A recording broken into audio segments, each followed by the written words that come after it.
Awesome day for me, because I got beef jerky.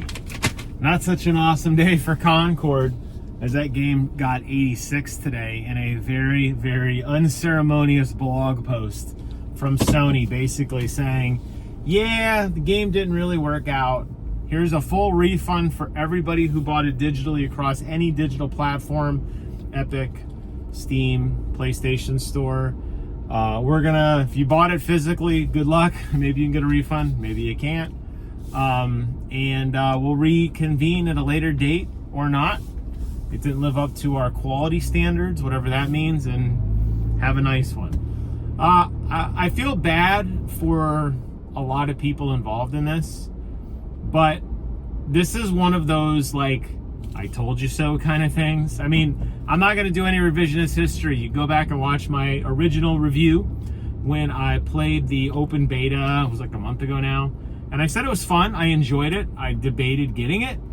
But the more I thought about it after releasing that video, while the gameplay I maintain was phenomenal in terms of like the character design and in terms of the kind of look and feel and like the gun combat and everything, the world didn't want another hero shooter. And they released another hero shooter, and guess what happened? The world didn't want another hero shooter. Like, we told you that. That's what frustrates me about this whole thing. Once again, gaming executives think they know what I want. They don't know what I want. They think they know what I want. They got this one wrong in a spectacular failure. Spectacular failure. Can the game be salvaged going free to play? Maybe. I don't know. It's not my problem, I guess, to like solve. But I feel like not only was the game not really salvageable in its current state, it just kind of leaves a bad taste for what that whole universe could be. You know, when they showed the original trailer, I remember sitting there watching, and it was a long cinematic trailer. You're meeting all these kind of knockoff Guardians of the Galaxy characters. And I'm like, okay, it's a space exploration game. And they didn't really show you what it was. And I'm like, what is it? And then I looked later and I was like, oh, that's what it is? It was the same thing I felt about Exoprimal, watching these insane trailers of guys in mech suits fighting waves of dinosaurs. And I'm like, this is going to be awesome. And then I find out it's a 5v5 competitive shooter in both cases. And you know what they both have in common? They both failed. They both did not leave that lasting impression on the market that they wanted. At least Concord had sort of a single player experience, at least in the cutscenes and in the story that they told, as where Concord did not have any of that. It was just supposed to be these little cinematic trailers that didn't quite pan out. If we got to know the characters, as I always say at work, know the folks. If you know the folks, a lot of things happen. You open hearts, you open minds. When you get to know people, you know their story.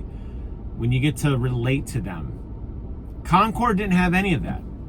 You watched one 5-minute trailer, maybe, at the launch to kind of understand who a handful of these heroes were.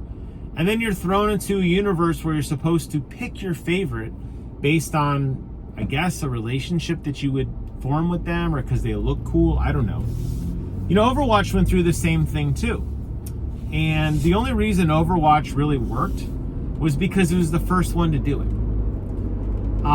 They did backfill a lot of the character stories, which helped a little bit.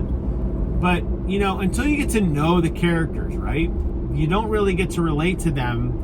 Playing as a character who looks cool is kind of mindless, and it doesn't really add to a lot when you're trying to force us to relate to characters with these epic multiplayer battles where everybody's working in unison and they all have punchlines and taglines and motivations and bios. When you don't see them in action, it's irrelevant. And that's exactly, I think, what happened in this game. Had they released a single player element first that made you relate to the characters, where you got to experience the story with them and kind of understand their thoughts and their dreams, the game might have worked better, believe it or not. Even despite all the nonsense of the characters you might not liked, even with the pronoun thing, which a lot of people were very triggered by, despite all that, if you got to know them, you would enjoy it. I mean, people played the hell out of the Uncharted multiplayer games, and they weren't even that great at games. They were pretty generic multiplayer kind of 3v bot arena shooters. There was some multiplayer on there too as well, like deathmatchy type stuff. But you know what? You knew the characters. You knew Nathan Drake. You knew Sully. You know what I'm saying? Like, you got it. You don't have that in Concord. They jump straight into just these characters that had no personality. And then Sony wonders, well, why didn't it work? Why weren't people resonating with the game? Well, that's why. There's nothing to resonate to. It's a shame. The studio is probably all going to get laid off or hurt or diminished, put on other projects. Sony lost so much money in 8 years of development, and they really don't have anything to show for it. Is it salvageable? Maybe. Is it realistic? Probably not.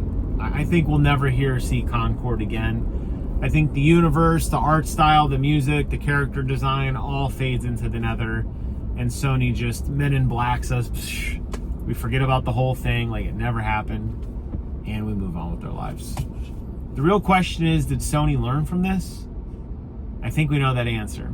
And I think we know executives who are still running the ship, the Jim Ryans of the world who demanded live service games. Well, they unfortunately aren't going to get punished. They get their golden umbrellas and their golden parachutes. But for the rest of us who are wondering, is Sony going to be so aggressive on trying something new next time? Maybe not.